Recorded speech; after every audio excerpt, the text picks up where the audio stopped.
There is something called as viruddha ahara. That means, if you eat one thing and put another thing which works opposite to that, now the damage is big. If you eat anything which has tamas, inertia will come in your system. Cognition level slowly will go down.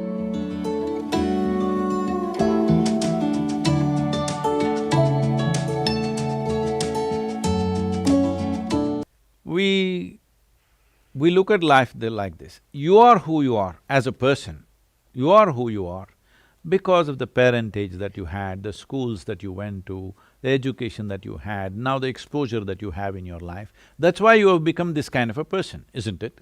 It's all many things receiving.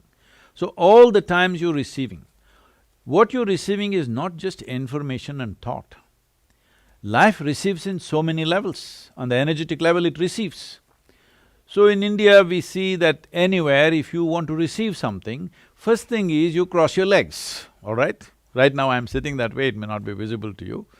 But first thing is cross your legs because we don't want to receive from the lower part of our body.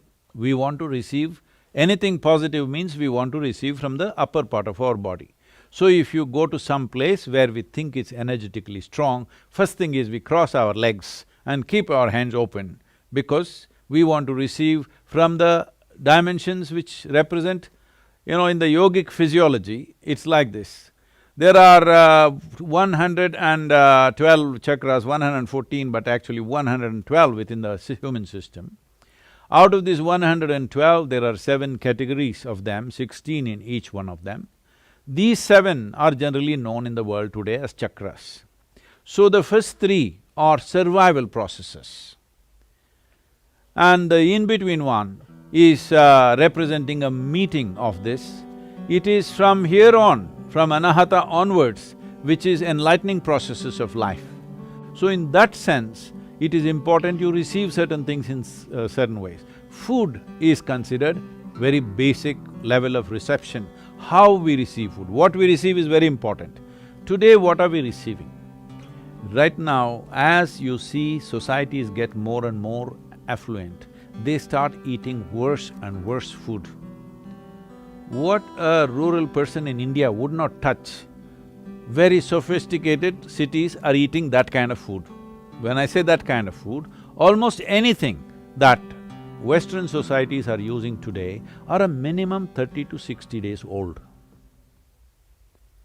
In yoga, their food is classified as sattva, rajas and tamas. Tamas means inertia. If you eat anything which has tamas, inertia will come in your system. Inertia does not mean you just become lazy. Inertia means certain things slow down. Certain things means essentially regeneration of the system slows down. Today you know that neuronal regeneration is one of the most important aspect of keeping your brain reasonably functional throughout your life.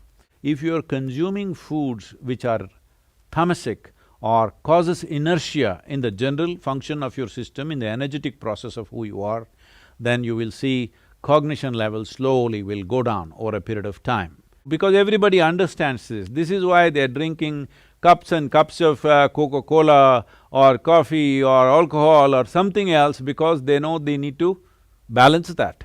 So this kind of balance is a very rudimentary way of balancing your system, that you're putting wrong things and then you're trying to correct it with right things. The highest number of antacids in the world, nearly 60% of the world's antacids are sold in America, the most affluent population on the planet. This means they have a whole choice of nourishment. They can eat the best food, but no, they will eat the worst food because commercial forces will decide what you eat. You cannot eat consciously anymore what you want to eat. Just I'm saying, if everything becomes fresh food, in the yogic culture, if you cook something, the maximum time in which you can eat it is 1.5 hours, 90 minutes. Before that, you should have eaten the food. After that, we won't touch the food because it has started gathering tamas, inertia will begin to happen. If you want to experiment, you can experiment, eat something very fresh for 1 week, eat something which is processed and kept for 1 month, 2 months and then eat it. you will see the level of alertness in the system, you will notice it in your experience.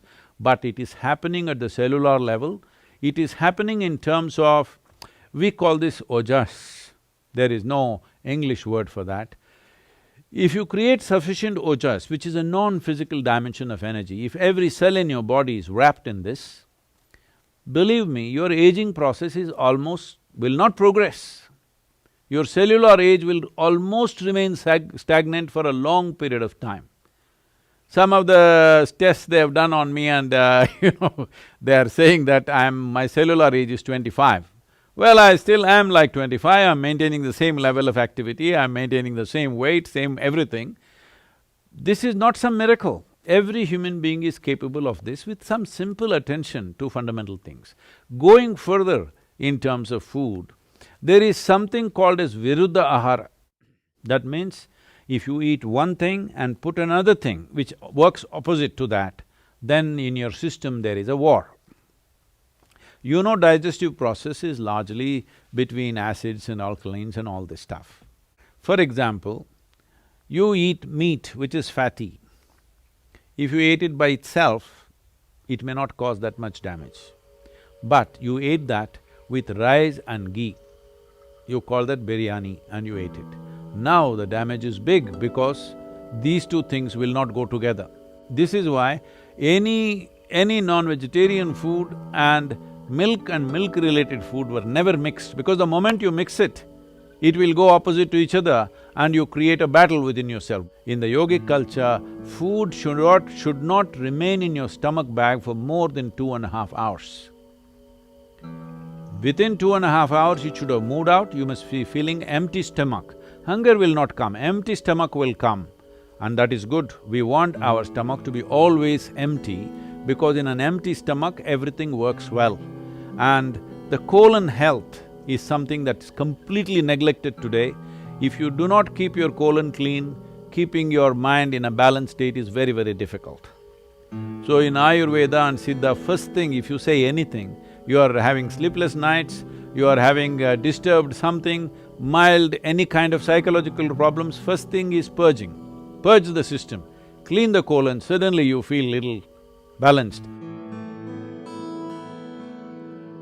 So in the yoga center, the day starts with a small marble-sized ball of neem and turmeric. There are many aspects to this, of what impact it has on your system. One immediate thing it will do is, it will keep your alimentary tract clean. When we say clean, this is a region, this whole digestive process is a region where you have maximum amount of other life. So within this alimentary tract, there are a whole host of microorganisms. Many of them have turned friendly to us. We are living because of them, we are able to digest food because of them. Many functions in the body happen because of them. But still there are many who are harmful to us.